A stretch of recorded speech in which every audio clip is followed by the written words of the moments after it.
Championships 49, seen tonight live on MTV2 and in HD on Epix. We are going to turn things over for opening comments. Before we do, for the press that's in the room, we will have plenty of time to answer questions, so if you'll formulate your questions down, we'll make sure we get to as many, if not all of them, certainly as many as we possibly can during the time that we have.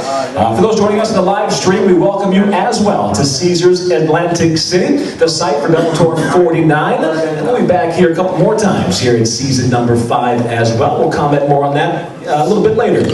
So without further ado, let's turn things over to the CEO, the founder, the chairman of Bellator Fighting Championships for opening comments, Mr. Bjorn Rebney. Thanks, Mike.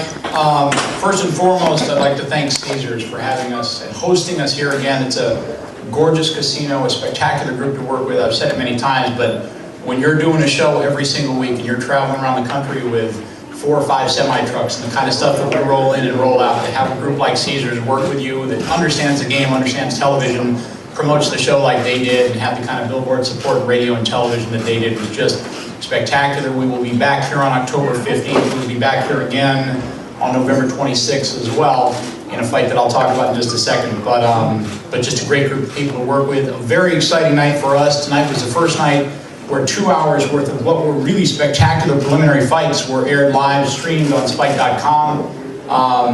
Just some really great fights in those preliminary bouts. Then we went on MTV2 for the first time ever. 30 million homes on Epix was able to see this show in HD. So 3 different distribution platforms, combined reach, unlimited. The world had an opportunity to see Bellator tonight, and a lot of people, 30 million here, had the chance to see it in HD. So a very exciting night for us, another step forward in the evolution of Bellator and our alliance with MTV Network. So a lot of fun.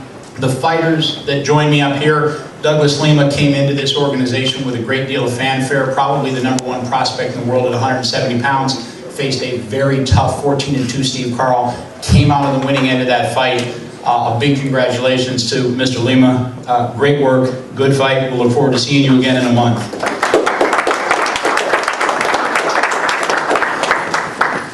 I just want to thank Bjorn and the Bellator guys for giving me this opportunity. Steve is a tough opponent. I want to thank him for taking the fight. It took a year off. I know it's hard to come back, but overall, thanks to all the fans, my training partners, and just glad I got the win. It wasn't how I planned. Next time I promise to bring a more exciting fight. But thanks you all for having me. Glad to be part of it. Thank you.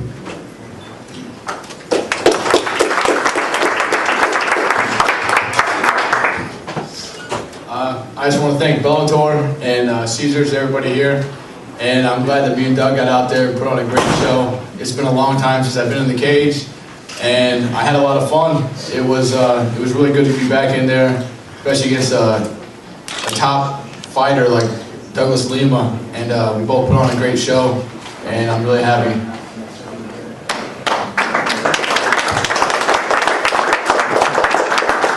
Every once in a while, from a recruiting perspective as an organization, you've got an opportunity to land a fighter who's got an enormous number of fights, a huge number of wins, and has yet to move to the large stage. And we had that opportunity with Luis Santos. We had an opportunity to sign a fighter that we believed was a world-class fighter, and he did not get an easy break in the first round of this competition against Dan the Handler Hornbuckle. I was pleased to see that there were moments where the handler returned in this fight, the guy that I had recruited many, many years ago to fight for this organization.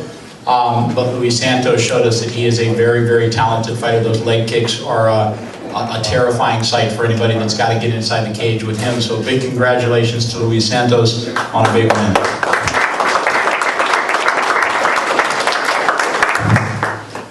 Eu quero agradecer primeiro a Deus por estar presente aqui, a oportunidade que o Bellator vem me dando de estar mostrando o meu trabalho. Eu acredito muito nessa organização, que será uma potência mundial. E eu não sei nem como me concentrei com essa luta, porque teve um episódio muito chato, deixou me roubado no quarto, mas fico feliz que eu cheguei e mostrei meu trabalho e espero que todos tenham gostado da minha luta. Muito obrigado. He says, first of all, he want to thank God for this opportunity, also for Bellator as well. And also he said it was very hard for him to concentrate in this fight because 2 days before we got robbed in our room at Benny's hotel, so it was very aggravating for us. But anyways, he could come into a great show, and he hoping to do a better show in the next time.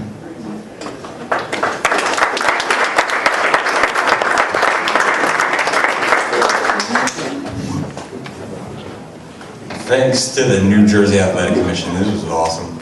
Good in and out. Tough fighter against Sapo. Should ask how his shin feels against my knee. I got a pretty tough knee. Good fight. I'm very proud of him for showing up and you know, giving a good fight to the fans and myself. So good luck in the next round and win the thing. That way I can say I lost to the champion in the first round.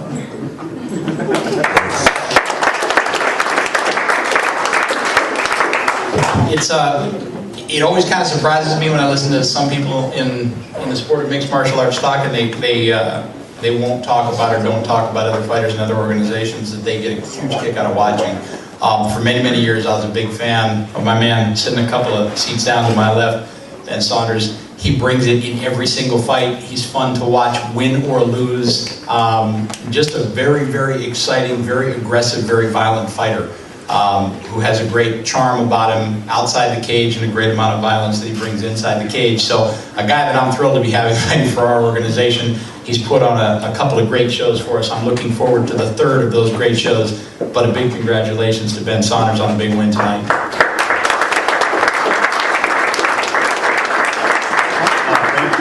Thank you very much. Seriously, it's an honor to be fighting with Bellator. Those who haven't known, you know, I possibly second-guessed myself, you know, coming off 2 back-to-back losses, and, you know, the fans kind of put me on my place and told me to shut up and keep doing what I do because, you know, they believed in me, and Bellator believed in me too, Bjorn believed in me, and I thank them very much for giving me the opportunity to, you know, not only, you know, bring my career back on track, but to be able to showcase it, you know, live on MTV2 and FX HD, and for pretty much the world to see what I'm, you know, what I'm capable of. My opponent, for those who don't know, man, my opponent got changed. I was originally supposed to fight Rick Hahn, very tough opponent that I trained, you know, diligently and prepared very well for. I was really looking forward to it because I feel he is, without a doubt, you know, top-notch and world-class. I kind of got hit with a dark horse in the tournament, and I didn't really know what to expect completely. I knew he was coming out of Hawaii and he was going to be a very tough guy. He also was a completely different style. He had boxing and kickboxing background and a record of 13-3, so I knew he was definitely, you know, possibly a very dangerous opponent. But you know, I trained for the best, man. I trained to fight the best, and I, you know, tell myself mentally, you know, I'm fighting a world-class K1 kickboxer, a world-class world champion.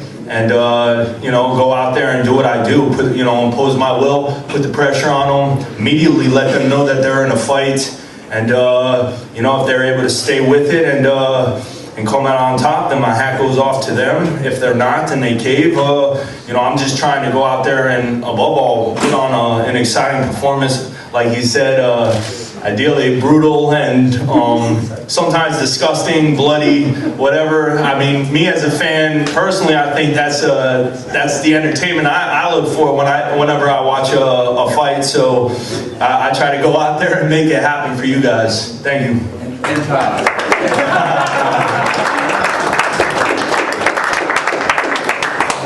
A special thank you goes out to these two gentlemen. That was an absolutely spectacular fight. I walked back into the locker room. I saw a fighter in my right who I've got an amazing amount of respect for, who I have developed a friendship with, who I think is a spectacular world-class welterweight, and in Brent Weedman, and a guy that's going to fight for our organization again in very short order. As soon as he's ready to rock and roll, we'll get him back in the cage. I don't think that anyone that watched the fight between these two gentlemen would not want to see either one of them get back inside the Bellator cage on national TV on Epix and MTV2 in very short order.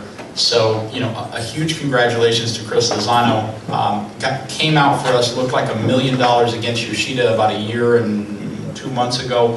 Had a setback against probably the best lineman good that I've ever seen fight inside the Bellator cage, but put on a very gutsy performance against him.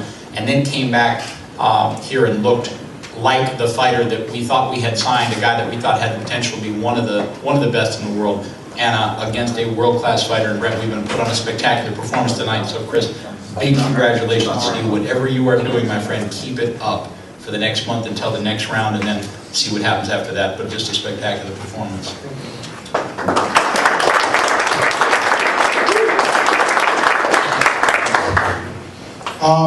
First of all, I want to thank Bellator for giving me a chance to fight for the greatest organization in the world.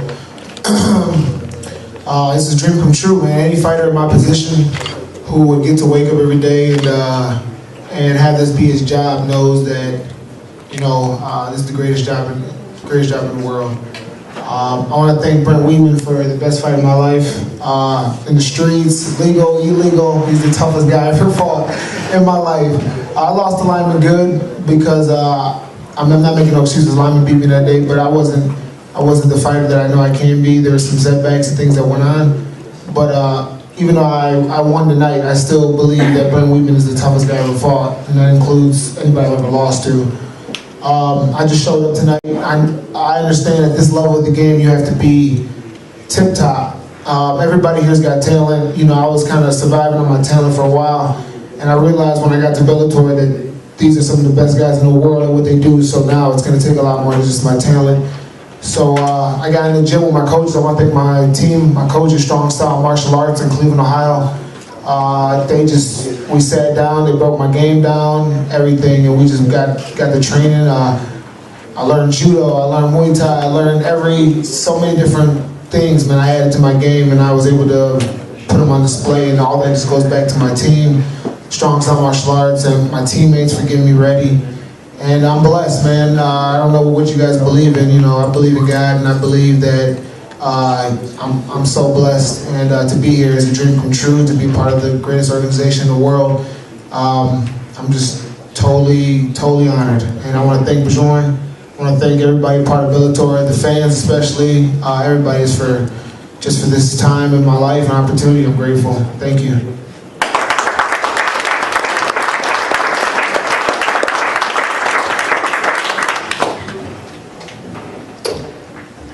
Well, tonight was a fight, huh? I mean, tonight was why we sign up. Tonight's why we play the game.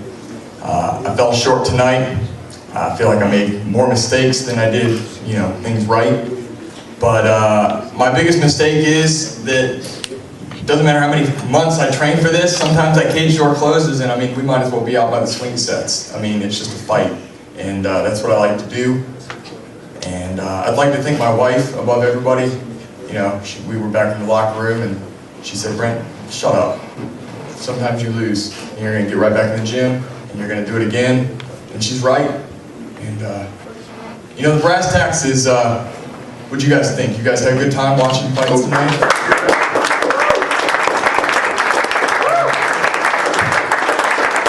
And you know what?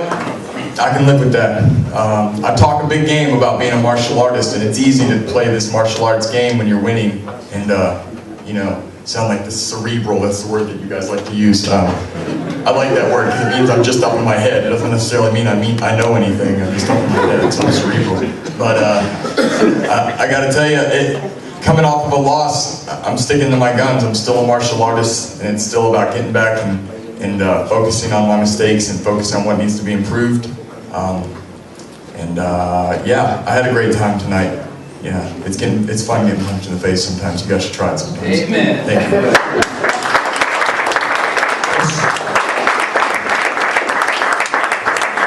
Thank you, gentlemen. Thank you, Bjorn. And with that, let's open up to questions. We'll go right to Mike, can you hold one second? the media. No, Thanks. yes, absolutely. One other guy that is standing at the back of the room right here, who I have been a fan of for many, many years, Pellegrino, who everyone here has watched fight many, many times. as a guy who is pretty religious about watching this sport, watches every organization out there under the sun, I've watched him fight a lot of times. He's given me a lot of pleasure sitting in front of my television set, and then he retired, which was somewhat disappointing to me. And then Sam Kaplan, our VP of Talent Development, called me and he said, there is a slight chance that Kurt Pellegrino might be willing to come back and fight for this organization. And we jumped all over it. And he has agreed to fight Patricky Pitbull, who is one of the most exciting, dynamic fighters we got under our banner at 155 pounds. If you've watched him fight and you've watched Patricky Pitbull fight, you know that the two of them together inside of the cage, 99 out of 100 times will equal electricity in a spectacular fight. So, Kurt Pellegrino, thank you for agreeing to come back and fight.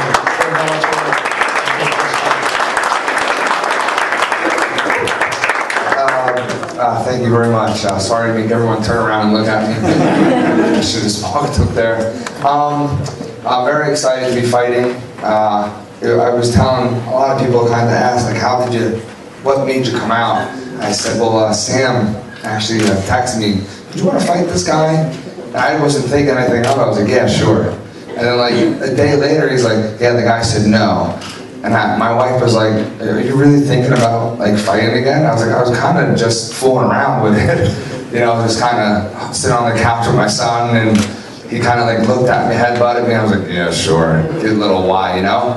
And she said, go for it, you know? Get off the couch, stop eating Doritos, you fish. So I just started working out again real hard, and the summer's been amazing. I fell in love again with the, you know, with the sport, and you know, I had some demons. I had to kind of just walk away and, you know, be with my family for once. It's been a long time. I've been fighting for the UFC for like 6 years. I've been fighting in other organizations for almost like 10 years now, and I missed a lot. My family, I just had a little baby boy, and I wanted to kind of be there for the first couple of months, and I saw a lot. I actually saw him roll for the first time. My wife still hasn't seen it, and I feel amazing that I have one up on her. And you know, it's just having the opportunity to fight for Bellator in my backyard where I started this whole game. I started fighting in Atlantic City. I won 2 championship belts in Atlantic City, and to be able to come back here and for them to give me such a, not a cakewalk in my first fight back. You know, it was such a tough fight, and like, do you want it? And my classic thing I always say is, yeah, sure, I'll fight him. You know, I'm not going to back down for anyone. I'll fight whoever you guys want me to do. I never turned down a good fight. I have a great chin, and we're going to see if it's still good, you know. And but I don't know, just Arturo Gatti lit this place up, and whenever I fought here, I like to think I'm in MMA, I think I'm the Arturo Gatti of MMA in Atlantic City. So I'm going to sell this place out for sure, and it's going to be rocking. So don't blink. Yeah. Thank you very much, Bellator, all you guys that are up there tonight. You guys are amazing, and you guys made me want to fight today. So thank you guys so much. Thank you. Very cool. November 26th, right here in this same room, you're going to see that fight. Just standing to the right of Kurt, I don't mean to keep going out into the audience, but our 135-pound champion, one of the greatest 135-pounders in the world, Zach Makovsky, is standing right back there as well. Zach was going to be here tonight, but I saw him back there. So. You can stand up, Zach.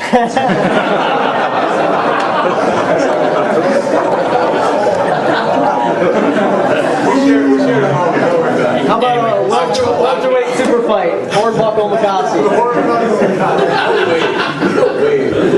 So, for the next round, on that note, for the next round in the semifinals of our welterweight division on October 8th, Ben Saunders is going to fight Luis Santos, and Chris Lozano is going to fight Douglas Lima to determine who fights for the finals and ultimately earns the right to fight either Jay Huron or Ben Askren. So, those are our matchups.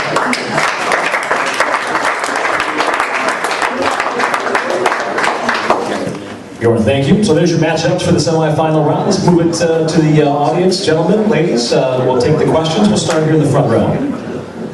Sam from SureDoc.com. This question is for Chris. Talk to me about the changes you made from the first and second round. The first round was a little rough for you. The second round you came out strong and you landed 2 punches on Weedman. So talk to me about the changes that you made between rounds.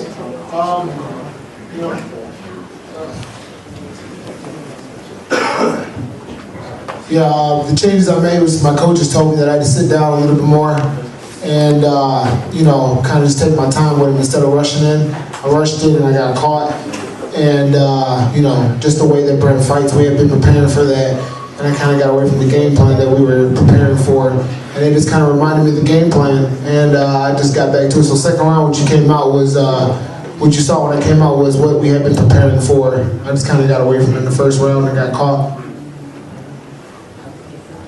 Chris, thank you very much. Let's go to our next question. Show of hands for the next question. Members of the media. I know you're all busy typing. Here we go. Yeah, I have a two-parter for Bjorn. First, as you mentioned, there were some great undercard fights tonight, and you sort of had your your organization's first broadcast of those underfights via Spike's website.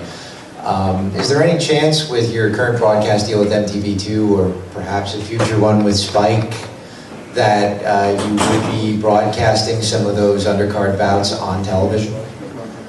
Well, you know, as you've seen in the past, we always, we tape every single one of the fights we do, and we tape them in HD with the full team and the full production.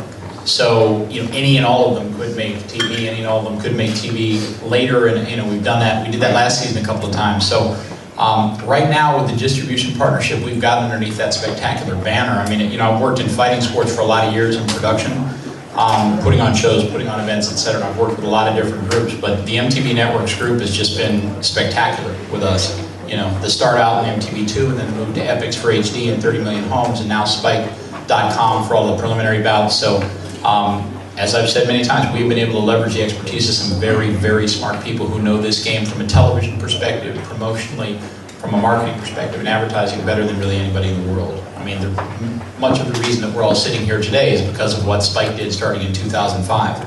So, you know, I'm very, very, very fortunate as the CEO and chairman of this company to have that kind of an alliance and that kind of partnership. So, you know, I mean, we're thrilled with where we are right now, and you know, we'll see what happens in the future.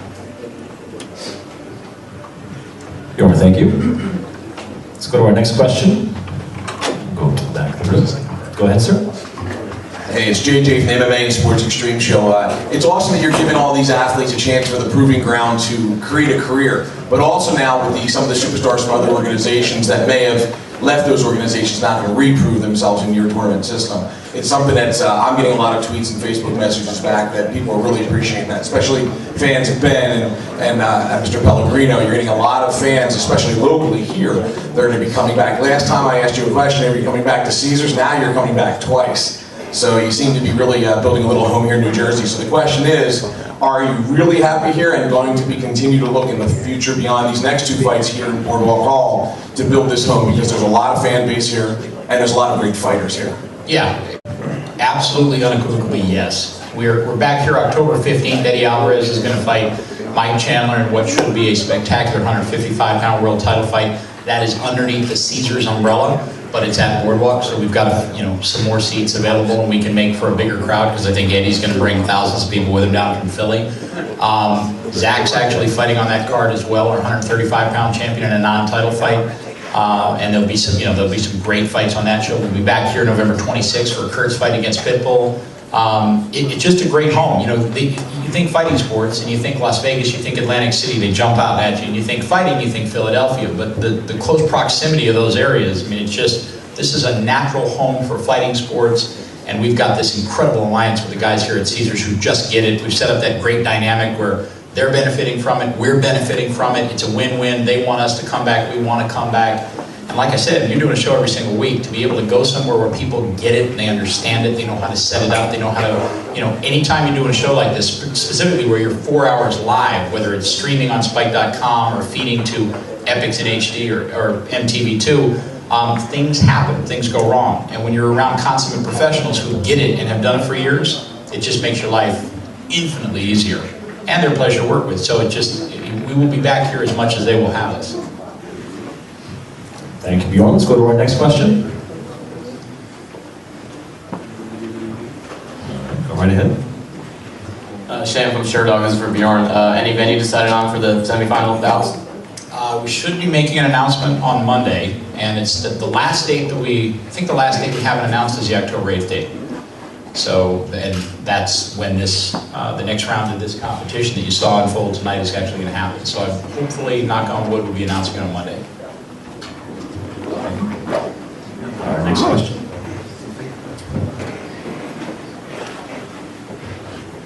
Hey, Josh, WIBG Radio and FilterMMA.com. First question is for Douglas Lima over there. I'll stand up so you can see me. What's the biggest difference for you between fighting in MFC and Bellator? You are a champion in MFC and now you come to Bellator. What is the biggest difference for you in that transition? Man, for me, it's not really a different. You know, once I step in the cage, it doesn't matter where it is. It's the same thing. You know, we're gonna fight. It doesn't really matter where it is. You know, for me, it's just another fight. It doesn't matter which organization. And my second question is for Bjorn. Curious, any timetable exactly knowing when Jay Huron and Ben Askren are actually going to show down? Because we have a welterweight tournament now, so we still have a champion who has to fight the last tournament winner. Yeah, we've been working through it. I mean, I've got about 4 or 5 guys in the organization who text me literally daily who want to fight every weekend if I would let them, or if commissions would let them. There were no rules. This was circa 15 years ago, and you could just fight wherever you wanted to. One of them is Ben Askren, one of them is Joe Warren. Hector Lombard is the same kind of beast. I mean, they want to fight all the time. My hope is that it's going to happen late October, probably on our October, what is it, the 28th? October 28th date. That's what we're shooting for. It's 28th, not 29th. 28th. That's what we're shooting for. It will definitely happen during this season, but we've been trying to pull it together and get that fight set so that we can get it announced. My hope was that it was going to be in the program that we're going to be distributing tonight, where Eddie's fight against Chandler was, prominently displayed on a full page for here at AC. But knock on wood, we'll get it announced in short order, hopefully late October. Thank you.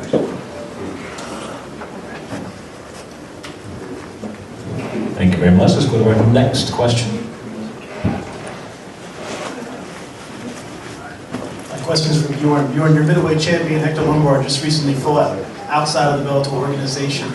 I know he's victorious, but were you breathing a sigh of relief that night? Does that concern you? That a champion's fighting outside of the organization, risking injury? What's your feeling on your fighters, especially your champions fighting outside of Bellator? You know, a lot of people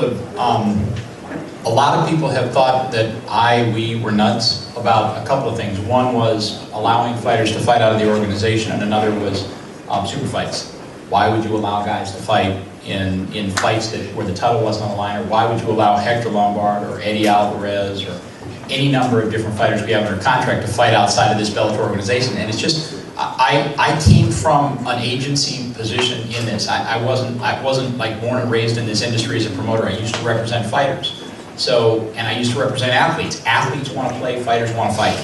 So if you have a fighter who's healthy, and you have a fighter like Hector Lombard, who I think on any given night beats everyone in the world, and in some circumstances perhaps 2 of them on the same night, you let them fight. And if Hector wants to go to Australia and see his little boy, and also pick up a big paycheck for doing so, it's never been something that I look at and think, well, you can only fight at Bellator. Now, if Hector had a world title fight coming up, and he was going to fight against Brian Baker or Igor Vienna or Jared Hess or somebody like that, then you would probably say, hey, slow down. But he doesn't. The middleweight tournament is starting. He's probably 4 or 5 months away from a fight. And so he asked, and every time he's asked, the timing's been right. I've said yes. I think Hector's fought outside the organization 3 or 4 times. Eddie's fought outside the organization a couple times. It's just, I don't have that need for a proprietary control mechanism. If the timing's right and it works for this organization and a guy can fight, they'll fight. And if somebody's good enough to beat Hector Lombard or Eddie Alvarez, God bless them, because they're going to be one of the best fighters on earth. So, that's what happens.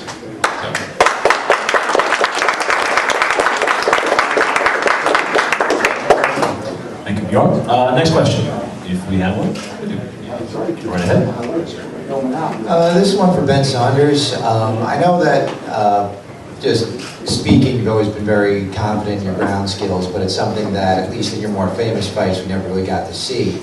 The first 2 rounds, you basically put on a clinic with grappling. Do you think that, 1, you showed something that most people don't get to see, and 2, right now, I believe you're the odds-on man to beat for this tournament. Do you think you made a real statement here? I hope so. I train in everything. I'm definitely a complete fighter, a mixed martial artist. I mean, the fights that I didn't get to really showcase my ground skills, I think were against the top guys in the world. I mean, John Fitch has been #2 in the world. The only man, you know, he couldn't defeat his GSP, and Dennis Hallman has beat, you know, Matt Hughes twice with submissions. So, I mean, they were able to nullify my ground game, and as frustrating as that was, I watched that. I went back to the drawing board, and I improved, you know, dramatically. That I spent lots and lots of time making sure that my takedown defense, my wrestling, and my jiu-jitsu are as good as my stand-up game, and making them, you know, evenly dangerous. Was that it? I forget it. Did you ask anything else? My bad. Thank you. Yeah, like 5 minutes ago. Okay. All right, a couple more questions. Let's first go to the back of the room, then we'll come up to the front of the room. Hi, Bridget from MMA and Sports Extreme Show. Another question for Ben as a follow-up to that. Yeah, hi. I have a follow-up question to the last about your jiu-jitsu skills and stuff. You had the triangle almost cinched up, or kind of cinched up when the round was ending, and then you spent a lot of time, I think, at the end of the fight, transitioning from side mount to north and south. How important was it to you, or was it important at all, to try to get that submission victory tonight as opposed to like a ground and pound or TKO? With the triangle, I heard my corner tell me how much time was left. I believe there was 30 seconds, and I was kind of like, I didn't really want to give everything I had into it, maybe gas my legs out, just because if the time ended, it wouldn't have been worth it. So when I got the position, I kind of wanted to just hold him there and kind of punch him, and, you know, maybe squeeze enough where just him going back to his corner will be second guessing a lot. And the other submissions, nah, he was tough. Like every time I was going for like the Kimuras, he was really good at defending and exploding and bucking out. I knew it was going to wear and tear on his arm, and I kept going arm to arm. Yeah, you kept going for that. Yeah, and whatever he was going to give me, I was going to take, or try to utilize it to get a mount position or whatever I could get. A few times I did almost have it. My corner said that on one of them, it seemed like he might have put his hand out like he was going to tap. But he did a good job. He bucked out, and I just wanted to make sure that I controlled him over being aggressive and going for the submission. I felt in the first round I kind of did give that up. I could have probably not went to my back or allowed him to switch the position in the first round, but I tried to stay aggressive. I tried to finish the fight, and he was able to turn it over, and I learned my lesson. Great, thank you. All right, let's go to our net. We'll come right back to you for the final question. We'll go up front. Forever Shiny with the sportsquery.com. This question is for Bjorn. With Eddie Alvarez's recent appearance on Impact Wrestling, I know Joe Warren was on a couple months back, and see a bunch of commercials all over MTV networks for Bellator. How happy are you with the corporation's promotion of your brand? Because it seems like they're really going out there and going out of their way to get your fighters named up. Yeah, very, very happy. Like I said, I've done a lot of fighting sports on television for a lot of years, and I've never worked with a group who had a better understanding of a sport, a better understanding of how to reach consumers and your targeted demographic with their advertising, with their marketing, with their promotion. I mean, they've been spectacular since day one. I mean, you've seen the advertisements for Bellator on Spike, on Spike.com, on MTV, on MTV2, cross-platform now on Epix, which is a premium network underneath that same corporate umbrella. It's just it's a wonderful concerted push behind this brand and what we stand for: tournament fighting and objectivity, a place where fighters can really control their own destiny. So they've done a spectacular job. They've been a great partner for this company, and you know, will be for a number of years to come. I'm thrilled to have it. They've got an amazing amount of expertise. I mean, they've done an incredible job at promoting mixed martial arts for a lot of years. So, you know, I've said it before. I think I've even said it to you. If you're going to learn how to play basketball, you want to spend a lot of time around Michael Jordan. You want to learn how to hit a golf ball, you might want to go talk to Tiger Woods. You want to learn how to promote, market, produce mixed martial arts, this is a group you would probably want to be with. So we're very fortunate. Bjorn, thank you. Our next question. It's Dave from BlueSport.com. First question is two parts for Bjorn. First one is Razor Rob McCullough is currently signed under Bellator, I believe. And you guys are letting him out to fight Shinya Aoki at Dream 17.